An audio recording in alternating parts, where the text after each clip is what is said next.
So guys, it's David here and it's currently day 285. I hope you guys had a good day and are doing better than yesterday.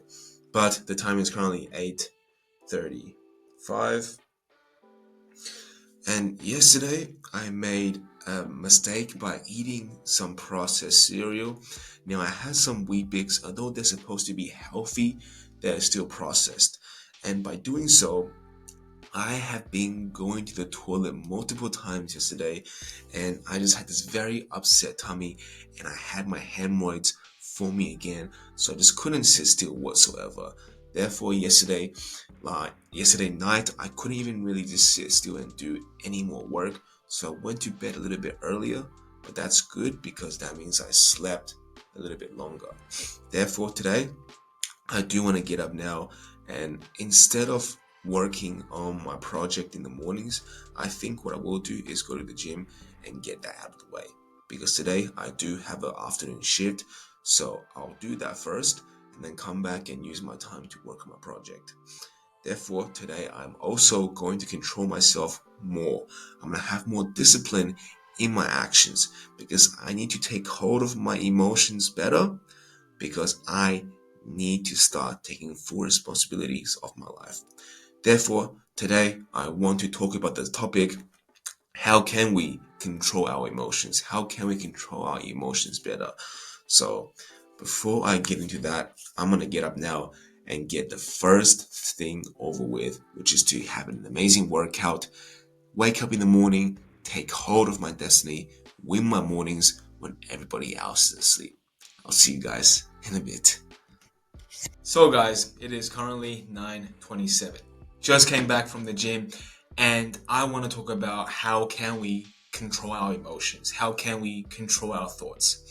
Now, when I came back from the gym on the way back, I had this thought that maybe I should just avoid doing the work, that I should delay it, and I should go with my mom to shop like I do every single Saturday before I have my shift. And despite me trying to forget about it, despite me knowing that I have to prioritize my work, to prioritize the time I have now to do the project before I have my afternoon shift, because I know for a fact when I come back I will be a bit tired. When I come back I'll have fatigue, and when I come back most likely I won't have time to do it. So on the way back from gym, I was just contemplating this thought in my head that maybe I should just leave my work aside and go shopping. And I was thinking to myself, well, if I do that, then I'll regret it later. And if I do that, then I won't have time. But I really want to avoid my fears, or I really want to avoid doing the work, because that is just the initial thought. So coming back home, I even told my mom that, you know what, mom, I know yesterday I said I don't want to go with you, but maybe I want to go. And she's like, yeah, that's so great. I'm so happy. And then I told her, like, I'm doing this because I'm procrastinating. I'm doing this because I want to avoid my work. And for some reason, right, this is the funny thing. For some reason, when I said that out loud, this thought came into my mind that maybe I need to keep my word, that maybe I should stay focused, and that my emotions and my thought in the moment was only an attempt to distract me from what is important. So I came upstairs into my office and I did exactly two steps that allow me to control my emotions and gain my clarity and focus on what is important. And what is that? I came upstairs, I opened my journal, and I started writing down my thoughts. I started writing down why I was feeling this way, and why I was thinking, and why I was delaying the thing I want to do. And what is the consequence of me delaying that? And by doing so, you're making your thoughts real. And by doing so, you're communicating to yourself on a mutual level that you understand what is important and what isn't. And making your thoughts real makes it possible for you then to control your emotions. Because sometimes when we don't talk to ourselves, when we don't make our thoughts present, then we feel like we are in control of our emotions. We feel like that we are guided and we are led by our emotions. But once you speak verbally or either write it down, your thoughts, then you understand that that is only your imagination, that is only the curation of how you choose to think and feel in the moment. And by doing so, you can transfer your thoughts into something you want. You can transfer a negative thought into something positive. You can transfer your procrastination into productivity. And that was the first step I'd done, is to journal, is to turn something not real, turn something almost imaginary into a reality, into a problem that I can tackle and overcome. And after that, I was already feeling so much better. I was already feeling control and not feeling so victimized by my own choices and thoughts, especially my emotions. But afterwards, I done something magical that gave me the clarity to stay present, that really consolidated this new idea that I don't have to focus and be led by emotions. And that is to simply meditate. And that is to simply meditate, perhaps not in a spiritual way, but simply to just stay focused, to feel that you are in the present. And meditation, it is almost just like your mental gym. You go to the gym to do some bicep curls to get bigger muscles. When you meditate, you are doing muscle reps in your mind to make your mind stronger to be in the present. And it is super easy to meditate. And by doing so, you guys can look up just like a 10-minute guided meditation or use a meditation app to do this for you. And I strongly recommend that if you have problems staying in the present, that if you have problems staying focused, then meditation along with journaling is a dynamic duo that will help you stay present and control your emotions. And the only issue though, when people come to meditation, is what I found out, that they think that they are not doing it right simply because they cannot hold still, simply because they are easily distracted.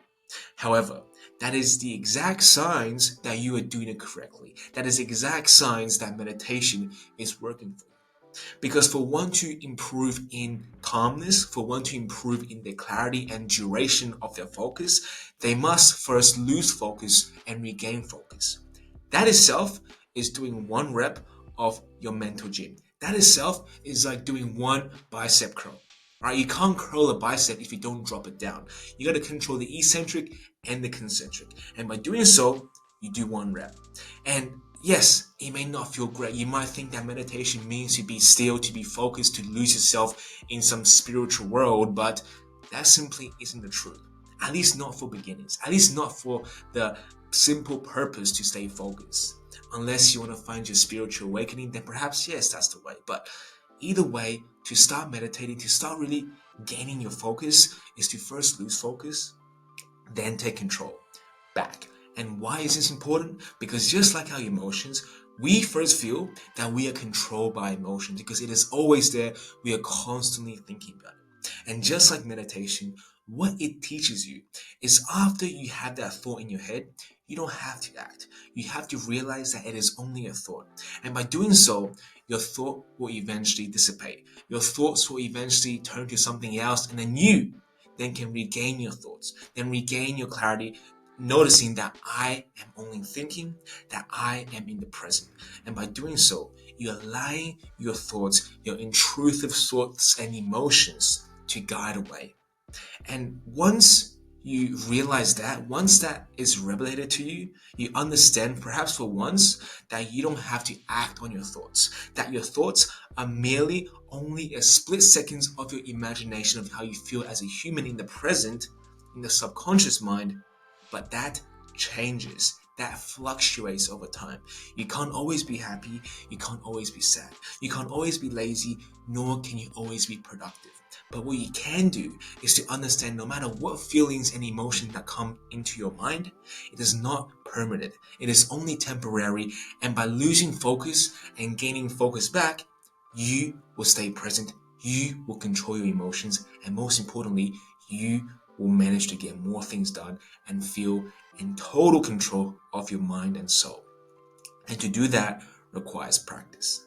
But the only downside is that a lot of us don't follow these guides, a lot of us don't follow these steps simply because we ourselves want to self-sabotage.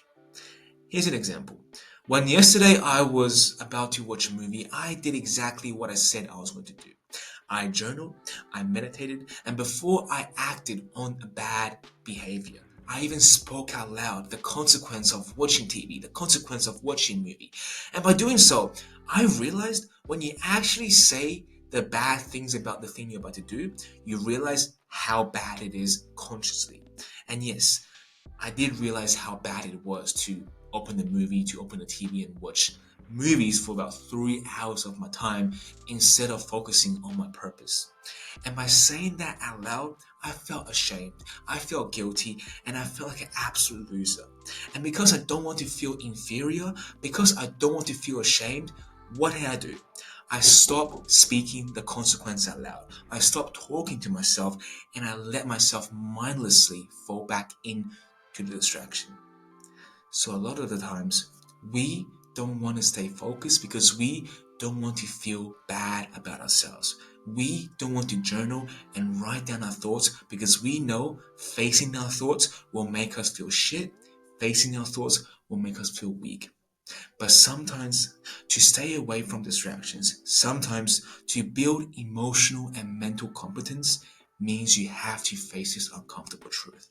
And by doing so means to not let your emotions take hold of you, but you can control yourself. That being said, I won't be going shopping today and I will be here starting my first work blog.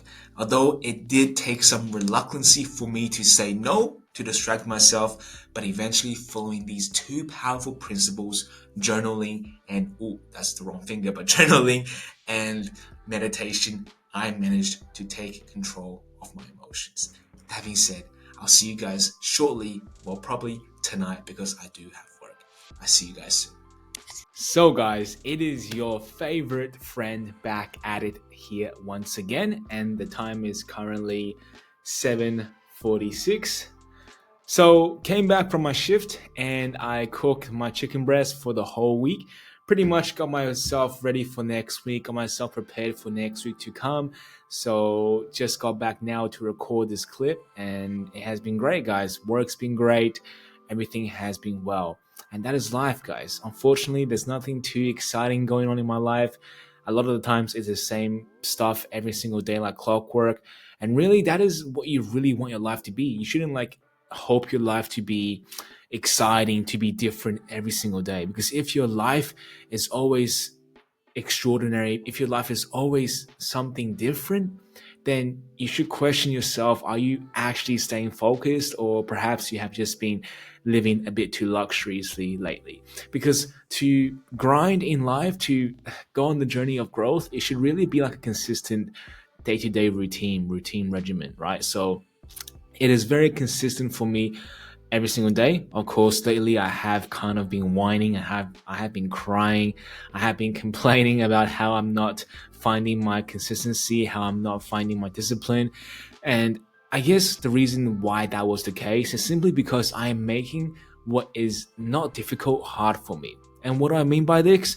I keep saying to myself that I find coding hard, that I find it very difficult to stay focused. And I think I'm only saying that for attention. Obviously, the attention is not intentional, but I guess it's just the way I am trying to make my day, quote unquote, sound different or exciting, that end up proving my life to be a little bit harder than it actually is, right? Because when I made the shift to understand that what I am doing right now is nothing too difficult, it's nothing too something out of the norm, not something I don't want to do, but rather it is something I actually want to do. And when I told myself that, when I was just a bit more present and a bit more conscious and just went through with my day like any other day would, I found the task to be very easy. I found the focus, I found the flow state, and I quite honestly enjoyed it. So this just goes to show that a lot of the times we are not too careful with the things we say to ourselves, and we tend to make these jokes, right, on ourselves, thinking that we are useless, thinking that we are dumb or whatever. And obviously, we cannot distinguish a joke apart from what's reality.